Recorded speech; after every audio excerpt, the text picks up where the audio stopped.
Halo Sobat Football Lovers, kembali lagi di channel Bal News 2. Nah, kali ini di channel ini kami membahas berita seputar olahraga sepak bola. Dari mulai berita timnas Indonesia, informasi Liga Indonesia, informasi Liga seputar internasional. Bagi kalian yang belum subscribe channel ini, bisa langsung di subscribe dan nyalakan loncengnya agar kalian tidak ketinggalan video terbaru dari kami. Baiklah, langsung saja kita masuk ke video pembahasannya. Terbukti ikuti strategi timnas Indonesia, Malaysia merada. Didukung pelatih lawan Jens Raven, tunjukkan mental juara. Bocoran Exco PSSI, penyerang keturunan segera tiba. Push like di bawah, laju simak informasi selengkapnya sebagai berikut.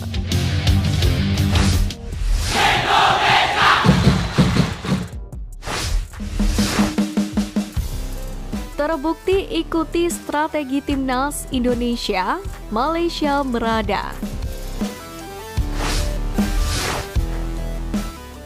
Malaysia sepertinya tak mau kehilangan momen akan tren global sepak bola yang sedang marak terjadi alias FOMO di Asia Tenggara. Salah satunya timnas Indonesia yang saat ini diperkuat oleh banyak pemain naturalisasi keturunan dan buktinya berdampak luar biasa positif pada kualitas tim. Di antara nama-nama pemain yang berseliweran, terucap pemain sayap Luton Town Elia Trope dan pemain Heracles Almelo Sam Skeperman yang akan dinaturalisasi oleh Malaysia. Elia Torpe diketahui memiliki darah Malaysia melalui neneknya yang berasal dari Perlis. Sementara Sam mempunyai garis keturunan Malaysia yang juga dari neneknya. Selain itu ada juga Kapten Go Ahead Eagles, Matt Steele. Dikabarkan juga telah dihubungi oleh FAM. Matt Steele juga telah menyatakan ketertarikannya untuk membela timnas Malaysia. Sementara itu, Sekretaris Jenderal FAM Datuk Nur Asman Rahman mengakui bahwa ia mengetahui tentang beberapa pemain yang diduga memiliki keturunan Malaysia. Ia menyatakan bahwa pihaknya sedang menjajaki kemungkinan untuk menghubungi pemain-pemain itu guna memperkuat Harimau Malaya di masa mendatang. Setidaknya ada 5 pemain keturunan yang disebut-sebut akan diperhitungkan oleh FAM untuk memperkuat kesebelasannya. Meski demikian, Asman menegaskan bahwa FAM tidak ingin terburu-buru dalam mendatangkan para pemain tersebut.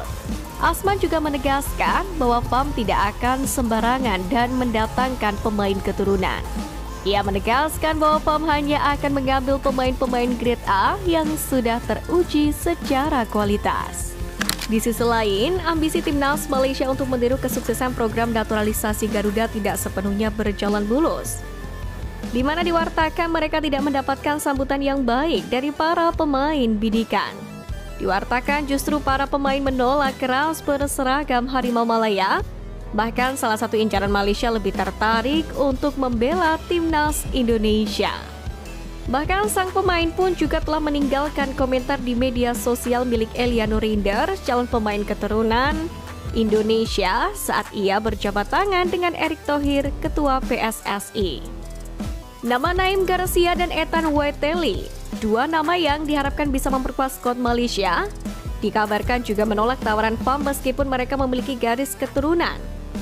Dalam hal ini, kegagalan Malaysia dalam mendatangkan pemain-pemain keturunan ini pun semakin mempertegas bahwa mereka belum bisa menyanyi kesuksesan Indonesia dalam program naturalisasi.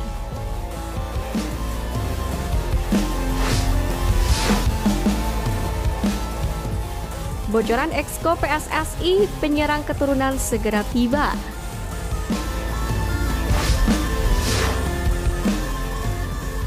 Proyek naturalisasi menjadi sesuatu yang terus diseriusi oleh PSSI. Saat ini seperti yang kita tahu, Federasi Sepak Bola seluruh Indonesia ini tengah mengebut proses naturalisasi dari Miss Hilgers dan juga Elia Nurinders. Rupanya, upaya federasi memperkuat kedalaman skuad Garuda tidak sampai di situ saja. Setelah itu, PSSI dikabarkan bakal kembali merekrut pemain lainnya yang berposisi sebagai penyerang. Hal ini pun keluar langsung dari mulut Exco Arya Sinulinga. Hanya saja, Arya seperti biasa tidak mau menyebut siapa sosok yang dimaksud. Namun dia mengungkapkan apabila prosesnya dilakukan di bulan Oktober, maka kemungkinan sang pemain keturunan baru itu bisa beraksi membela timnas Indonesia di bulan November. Bisa jadi sosok yang dimaksud adalah Mauro Zylstra, sebab pemain FC Volendam U21 itu sudah mengungkapkan kalau PSSI saat ini sedang mengecek dokumennya. Dan dia hanya tinggal menunggu lampu hijau dari Ketum PSSI Erick Thohir untuk bersalaman. Dalam hal ini PSSI menyatakan memang masih membutuhkan 150 pemain keturunan untuk timnas Indonesia di usia muda hingga senior. Sehingga kemanapun bibit pemain keturunan ini pun akan dicari, bahkan hingga ke planet Pluto.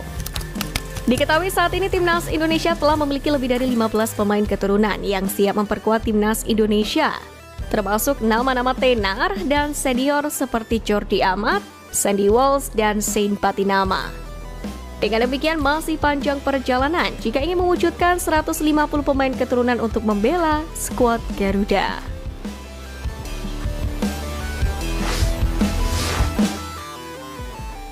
Didukung pelatih lawan, Jens Raven tunjukkan mental juara.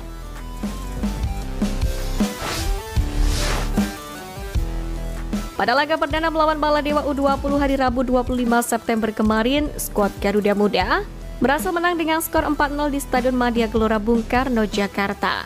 Masing-masing gol timnas Indonesia pada laga itu dicetak oleh Aditya Warman, Vigo Dennis, Tony Firmansyah, dan Jens Raven.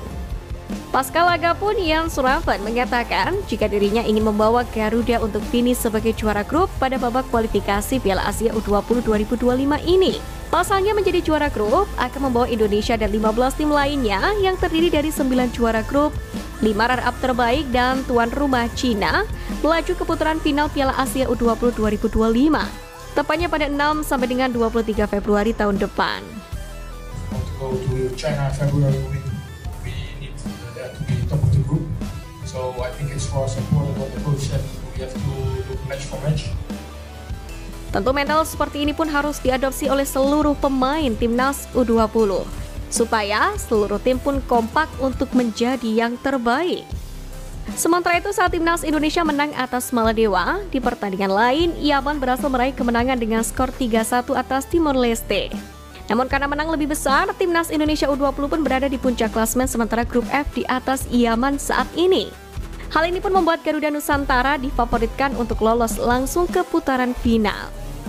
Bahkan dukungan juga datang dari pelatih Maladewa Ahmad Syakir, yang mana mendukung timnas Indonesia U20 untuk mengatasi Yaman dan menyapu bersih seluruh kemenangan di grup ini.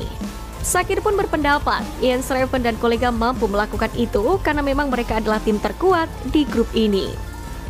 Namun sebelum bertemu Yaman, pada laga kedua Jumat 27 September nanti, Indonesia akan bertemu terlebih dahulu dengan Timor Leste, tim yang pernah dikalahkan di Piala AFF U19 2024. Dan menjadi satu-satunya tim yang mampu membobol gawang Garuda Muda di turnamen itu dalam skor akhir 6-2. Baru kemudian Garuda Nusantara akan menghadapi Yaman pada hari Minggu 29 September mendatang, selagi Maladewa menghadapi Timor Leste.